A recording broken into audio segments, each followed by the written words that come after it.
యోగాతో బరువు తగ్గడం సులభం కేవలం 21 రోజుల్లో.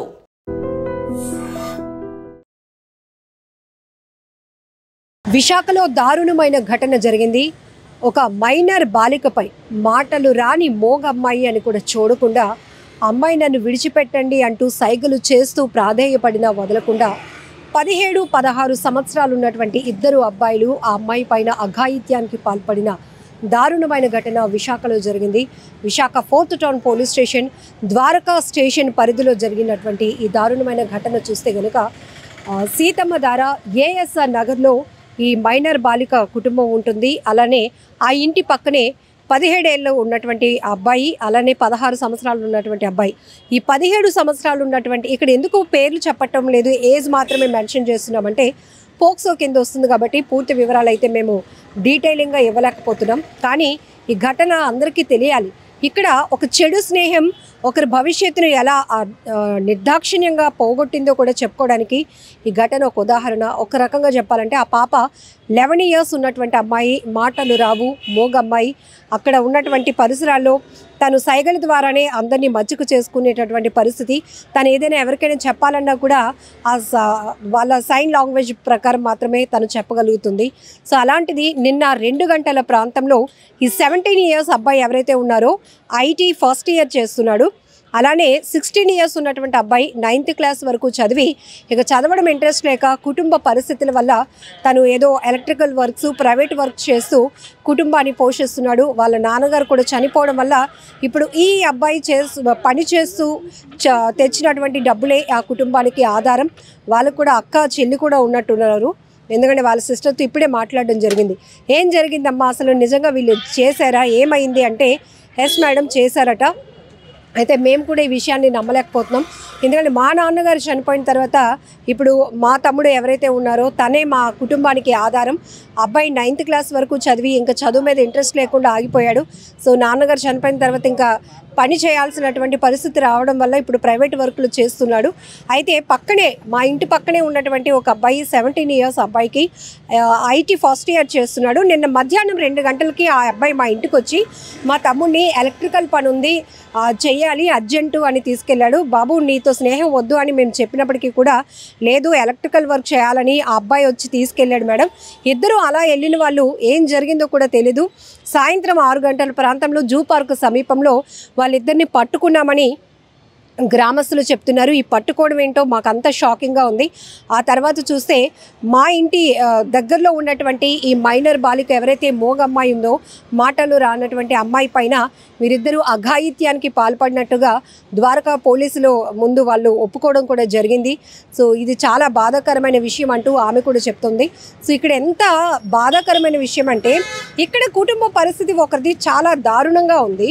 తండ్రి చనిపోయాడు. ఆ కుర్రాడు ఏదో చదువు పూర్తిగా లేకపోయినా కూడా ఉన్న చదువులోనే ఏదో స్కిల్ వర్క్ చేసుకుంటూ కుటుంబాన్ని పోషించుకునేటటువంటి పరిస్థితిలో ఉన్నవాడు ఎంత బాధ్యతగా ఉండాలి.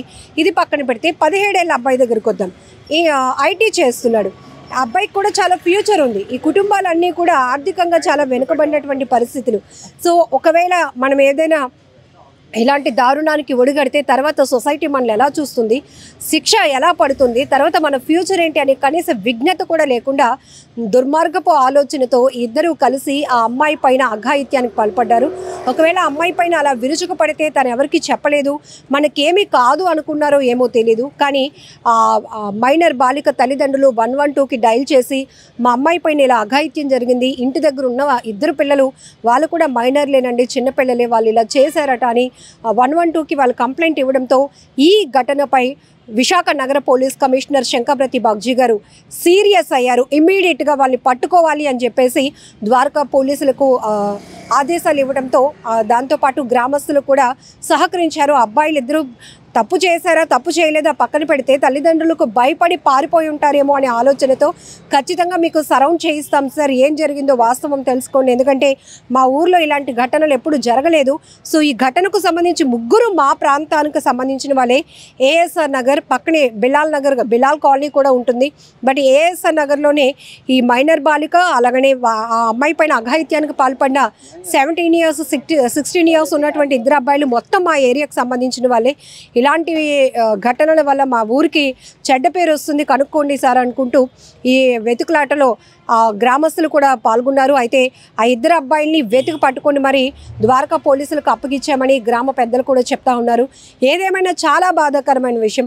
ఒక మైనర్ పైన అఘాయిత్యానికి పాల్పడడం, ఆ అఘాయిత్యానికి పాల్పడిన వాళ్ళు కూడా మైనర్లు కావటం అంటే ఎంత దారుణంగా ఉంది పరిస్థితి. సమాజం ఎటుపోతుందో కొన్ని ఘటనలు చూస్తుంటే పసి పిల్లల నుంచి పెద్దవాళ్ళ వరకు ఎవరిని వదిలిపెట్టడం లేదు.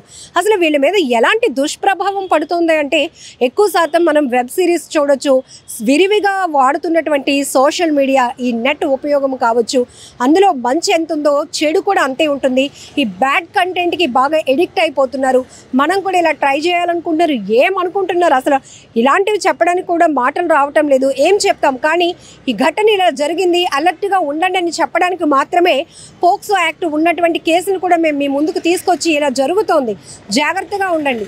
పెద్దవాళ్ళ వల్లే కాదు ప్రమాదం, చిన్నపిల్లల వల్ల ఉంది, చిన్న పిల్లలపై కూడా ఉంటుంది అని చెప్పడానికే ఈ ఘటన మీ ముందుకు వివరించడం జరుగుతోంది తప్పితే ఇక ఎలాంటి మాటలు కూడా రావటం లేదు. ఒకవైపు మానవత్వం ఎటుపోతోంది. మనుషులైనా ఈ పిల్లలిద్దరూ 9th క్లాస్ అయినా, ఒకడేమో IT చదువుతున్నాడైనా చదువుకుంటున్నారు కదా, ఇంగిత జ్ఞానం ఉండాలి కదా, కనీసం మా ఫ్యూచర్ ఏమవుతుందని ఆలోచన ఉండాలి కదా.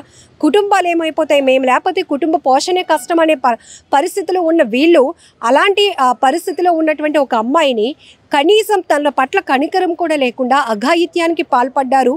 దాంతోపాటు అఘాయిత్యానికి పాల్పడటమే కాకుండా ఎవరికి దొరకకుండా పారిపోయినటువంటి పరిస్థితి కూడా ఉందంటే మరి వీళ్ళని ఏమనాలో కూడా అర్థం కావటం లేదు. చాలా నేర ప్రవృత్తుల్లో మాత్రం మైనర్లు కూడా ఇన్వాల్వ్ అవుతూ ఉండటం చాలా బాధాకరమైన విషయం. వీళ్ళపైన ఎలాంటి ప్రభావం చూపుతుందో, స్కూలింగ్ నుంచి ఎంత డిసిప్లిన్ చెప్తున్నా స్కూల్లో టీచర్స్ కానీ పేరెంట్స్ కానీ, అంటే ఇంతకుముందు మనం అనుకునే వాళ్ళం చిన్నప్పటి నుంచి వీళ్ళకి మోటివేషన్స్ తక్కువ అవుతున్నాయని, బట్ ఇంటి వాతావరణమే నేర్పిస్తుంది మనకి పెద్ద గుణపాఠం. మన కుటుంబ పరిస్థితులు ఏంటి, మన వ్యవహారం ఏంటి, మనం ఎట్లా ఫ్యూచర్లో ముందుకు వెళ్ళాలి అని. బట్ పిల్లలకి ఇవేమీ అర్థం కావటం లేదు. ఈ బ్యాడ్ కంటెంట్కి ఎడిక్ట్ అయిపోతున్నారు. సినిమాల ప్రభావం, వెబ్ సిరీస్ ప్రభావం, అతిగా ఫోన్ వీడియోస్ చూడటం, ఇలాంటివన్నీ చూస్తూ ఏదో నాలెడ్జ్ పెంచుకుంటున్నారు అనుకుంటారు, కానీ వాళ్ళల్లో క్రూరత్వం పెరుగుతోంది, మానవత్వం చచ్చిపోతోంది. ఎలాంటి చెడు ఆలోచనలకు వాళ్ళు ప్రేరేపితం అవుతున్నారు అనే కనీస ఆలోచన కూడా లేకుండా చేస్తున్నటువంటి పనుల వల్ల ఆఖరికి ఇప్పుడు ఇద్దరి పైన పోక్సో యాక్ట్ పడుతుంది. ఇద్దరు జీవితం ఇంకా ఏమైందో కూడా మనం అర్థం చేసుకోవచ్చు. ఎందుకంటే ఇప్పుడు పోక్సో యాక్ట్ అనేది వెరీ స్ట్రిక్ట్గా ఉంది. ఎందుకంటే అఘాయిత్యానికి పాల్పడమే కాదు, ప్రయత్నించినా కూడా పోలీసులు వదలటం లేదు. ఎందుకంటే ఇలాంటి ఆలోచన ఉన్నవాళ్ళు సొసైటీలో ఉండటం అనేది కూడా చాలా ప్రమాదకరమైన విషయం. వీళ్ళు ఒక మోగ అమ్మాయినే వదలలేదు అంటే ఇక్కడ వీళ్ళు తప్పించుకుంటే ఇంకొక దానికి మళ్ళీ వాళ్ళు అలవాటు పడతారు, ఇంకొక నేరానికి చేయటానికి కూడా వాళ్ళు ఎంకరేజ్మెంట్ పొందుతారు. కాబట్టి ఇమీడియట్గా దీనిపైన అయితే సిపి గారు సీరియస్ అవ్వటం, ద్వారకా పోలీసులు ఇద్దరిని పట్టుకోవడం కూడా జరిగింది. సో వాళ్ళు పోలీసుల విచారణలో అయితే మేము ఇలా చేశామని కూడా వాళ్ళు ఒప్పుకున్నారు. సో ఫర్దర్గా అయితే కఠినమైన శిక్ష ఇద్దరు అనుభవించబోతున్నారు. ఏదేమైనా ఇలాంటి దారుణాలు ఆగాలి, 100% ఆగాలి అంటే పరివర్తన ఎక్కడ రావాలి, వీళ్ళకి ఎంత కఠినంగా శిక్షలు విధించే ముందు అసలు ఇలాంటివి ఎందుకు చేస్తున్నారో కూడా ఆలోచన విశ్లేషించడానికి కూడా మాటలు సరిపోవేమో అనిపిస్తోంది. ఏమైనా చాలా దారుణాతి దారుణం విశాఖలో జరిగింది. మోగమ్మాయి మాటలు రాని మైనర్ పై జరిగిన ఈ అఘాయిత్యం చాలా దారుణాతి దారుణమైన విషయం. నిజంగా ప్రస్తుతం ఉన్నటువంటి సమాజం దేనికి ప్రయారిటీ ఇస్తుంది? ఆర్థిక సంబంధాల చుట్టూ మాత్రమే తిరుగుతుంది. మళ్ళీ ఎన్నికలంగానే చాలా విరక్తి కలుగుతాను. మంచి అనిపిస్తుంది కదా, లేడీస్ కూడా ఛాలెంజింగ్ జాబ్స్ చేసినప్పుడు చాలా బాగుంటది. ట్రాఫిక్ అసిస్టెంట్స్ గా నియమించిన ట్రాన్స్జెండర్స్ అందరితో సాల్యూట్ చేయించుకుంటున్నారు. ఫుడ్ డెలివరీ ఇవ్వటానికి వెళ్ళినటువంటి డెలివరీ బాయ్ అనిల్ పై కళ్ళ ముందు పిల్లల్ని కొట్టి